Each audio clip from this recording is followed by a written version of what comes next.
Praise the Lord. நீ பயப்படாதே, நான் உன்னுடனே இருக்கிறேன். ஏசாயா 41:10. இன்றைக்கி சண்டேங்க. வழக்கம் போல் கஞ்சி தாங்க. இன்றைக்கி காலையிலையும் மத்தியானம் எனக்கு கஞ்சி தான். அதுக்கு சைடிஷ் என்ன பண்ணுறதுன்னு பார்க்குறேன். பாருங்கள், இப்போ பச்சை பயிறு எடுத்திருக்கேன். பச்சை பயிறு ஒரு அரை டம்ளர் எடுத்திருக்கேன். அது இப்போது லேசாக வறுக்கிற மணம் வர வரைக்கும். இப்போ லேசாக கலர் மாறிடுச்சு, நல்ல மணமும் வர ஆரம்பிச்சிருச்சு. இப்போ எடுத்து ஒரு 2 தடவை கழுவிட்டு வேக போடுறோம் குக்கரில். ஒரு 4 அல்லது 5 விசில் வந்தால் போதும். குழையக்கூடாது, குழஞ்சா நல்லா இருக்காது. அதனால் ஒரு 5 விசில் விட்டால் போதும். கொஞ்ச நேரம் ஊற வச்சுருந்தா ஒரு விசில் கம்மியாக விடலாம். நான் உடனே வேக போட்டேன். சமைக்கிறதே ஒரு கலை தாங்க. அதை சாப்பிட்றது இன்னொரு கலை. அதை ரசித்து சாப்பிடணும். அது எல்லோரும் பண்ண முடியாது. உழைச்சி கழிச்சு வரவங்களுக்கு அது முடியாது.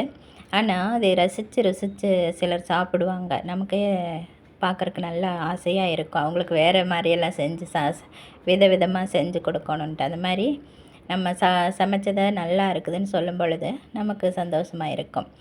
அந்த மாதிரி ஒரு கலை ரசனையோடு அதை சாப்பிடுவாங்க சிலர்.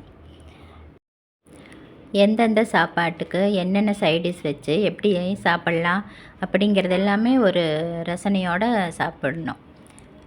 அந்த மாதிரி இருக்கிறாங்க.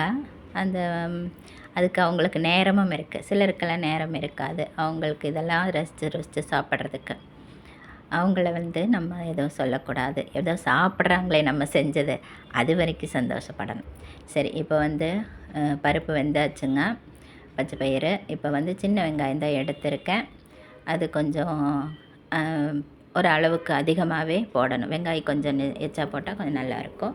இப்போ நீளமாக அரியறேன். ரவுண்டாக அரியறதை விட நீளமாக அரியறது நல்லாயிருக்கும். இப்போ வடைச்சட்டி வைக்கிறேன். கொஞ்சோண்டு எண்ணெய் ஊற்றுறேன். கடுகு போட்டு தாளிக்கிறேங்க. ஒன்றுமே போடலை, வெறும் வெங்காயம், 2 பச்சை மிளகா பழுத்துருச்சு, அதை தான் போட்டு தாளிக்கிறேன். கருவேப்பிலை 2 கீற்று போடுறேன். கஞ்சி வைக்கிற ஐடியா வந்ததுக்கப்புறமே நான் 2 மணி நேரத்துக்கு முன்னையே 2 டம்ளர் ரேஷன் அரிசி ஊற போட்டுட்டேங்க. ஊறினதுக்கப்புறம் தான் கழுவணும். அதனால் முன்னையே ஊற போட்டுட்டேன். அதை அதில் ஏதாவது குப்பை இருக்குதான்னு பார்த்து செக் பண்ணி ஊற போட்டுட்டேங்க. இப்போ ஊறினதுக்கப்புறம் கழுவுனா அதுக்குள்ளார இதை தாளிச்சிடலாம். இப்போது கடுகு போட்டாச்சு, சின்ன வெங்காயம் போட்டாச்சு. கொஞ்சம் நல்லா வணக்கணும், ரொம்பவுமே வணங்க வேண்டாம். இது வணங்கினதுக்கப்புறம் அந்த பச்சை மிளகா 2 கீற்று கருவேப்பிலை எல்லாம் போட்டேன். இப்போ எல்லாம் நல்லா வணங்கியாச்சு. வணங்கினதுக்கப்புறம் அந்த பயிரை அதில் கொட்டுறேங்க. பயிர் எப்படி வெந்திருக்குதுன்னு மாதிரி திறந்து பார்க்கலாம். குழஞ்சிடக்கூடாது. கஞ்சி வச்சா அது பொன்னி அரிசியில் வச்சா அது அவ்வளோ ருசியே இருக்காது. ரேஷன் அரிசியில் வச்சு பாருங்கள், ரொம்ப நல்லா இருக்கும். அப்புறம் அதை 4-5 தடவையெல்லாம் கழுவ வேண்டாம். ஒரு 2 தடவை கழுவுனா, ஊறினதுக்கப்புறம் 2 தடவை கழுவுனா போதும். ரொம்ப கழுவுனா அதில் இருக்கிற மணம் எல்லாம் போயிடும். ரேஷன் அரிசியில் அது வெந்து வரும் பொழுது ஒரு வித மணம் வரும். எனக்கு பிடிக்கும் அது மணம். அந்த வாசம் எனக்கு ஒரு மணம். நான் அந்த மணம் போகாதபடிக்கு தான் ரேஷன் அரிசி சமைப்பேன்.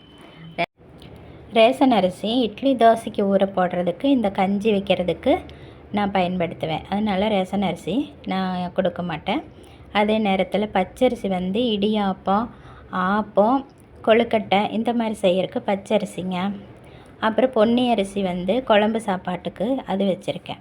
பொன்னி அரிசியிலேயே குரணை அரிசி இந்த வெரைட்டி ரைஸ் எல்லாம் செய்கிறதுக்கு, புளிச்சாப்பாடு, எலுமிச்சஞ்சாப்பாடு, பிரியாணிக்கும் கூட குரணை அரிசி தாங்க. இந்த மாதிரி 4 வகையான அரிசியை நான் யூஸ் பண்ணுறேன். இப்போது பயிர் தாளிச்சாச்சு. கொஞ்சம் தண்ணி வேணும். தண்ணி கொஞ்சம் எச்சாவே ஊற்றணும். இதில் ஹைலைட்டு டேஸ்ட் என்னென்னா தண்ணி தான்.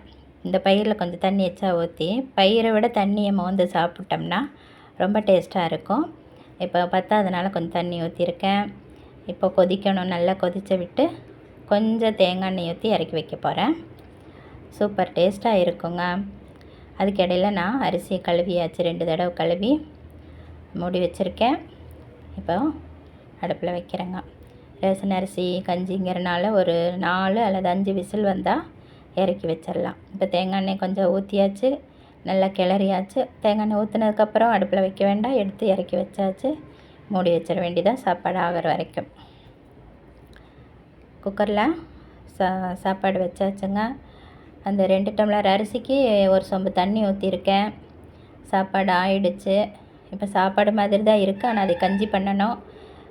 தேவையான அளவு உப்பை போட்டு தண்ணி ஊற்றி வைக்கிறேன். ஓகே, கஞ்சி ரெடி ஆயிடுச்சு. இந்த கஞ்சிக்கு இந்த பச்சை பயிறு தான் சூட்டாக இருக்கும்னு இல்லை, எல்லாமே இருக்கும். நான் தான் ஒவ்வொரு வாரம் ஒவ்வொன்று செய்கிறேன்ல, இந்த வாரம் இது செஞ்சுருக்கேன். நீங்கள் எப்பாச்சும் கஞ்சி வச்சா இந்த மாதிரி செஞ்சு பாருங்கள். இந்த பயிறு வந்து ரொம்ப டேஸ்ட்டாக இருக்கும். இந்த கஞ்சிக்கு ரொம்ப சூட்டபுளாக இருக்கும். அதை விட தண்ணி, அதில் இருக்கிற தண்ணி தான் நமக்கு ரொம்பவுமே பிடிக்கும். நீங்கள் செஞ்சு சாப்பிட்டு பாருங்கள், எனக்கு கமெண்ட்டில் சொல்லுங்கள் எப்படி இருக்குன்னு. அவ்வளோதாங்க. அடுத்த வாரம் என்ன பண்ணுறதுன்னு பார்க்குறேன். இன்றைக்கி சாயங்காலம் தான் சாப்பாடு. என்ன செய்கிறதுன்னு இன்னும் ஒரு ஐடியா வரலை. இப்போ கஞ்சி ஊற்றி வச்சாச்சு, பசி எடுத்துருச்சு. பயிறு பாருங்கள் எப்படி சூப்பராக இருக்குது, பார்க்கும்போதே சாப்பிட்லாம் போல் இருக்குது. இப்போ பயிர் எடுத்து போட்டேன். தண்ணி தான் மோந்து ஊற்றுறேன், எனக்கு இதில் இருக்கிற தண்ணி தான் ரொம்ப பிடிக்கும். இப்போ மூடி வச்சாச்சுங்க, சாப்பிட போகிறேங்க. நீங்களும் சாப்பிட வாங்க. Okay, thank you. ஆசைப்பட்டது எல்லாமே சாப்பிடுங்க, அளவாக சாப்பிடுங்க. நன்றி. ஆமேன்.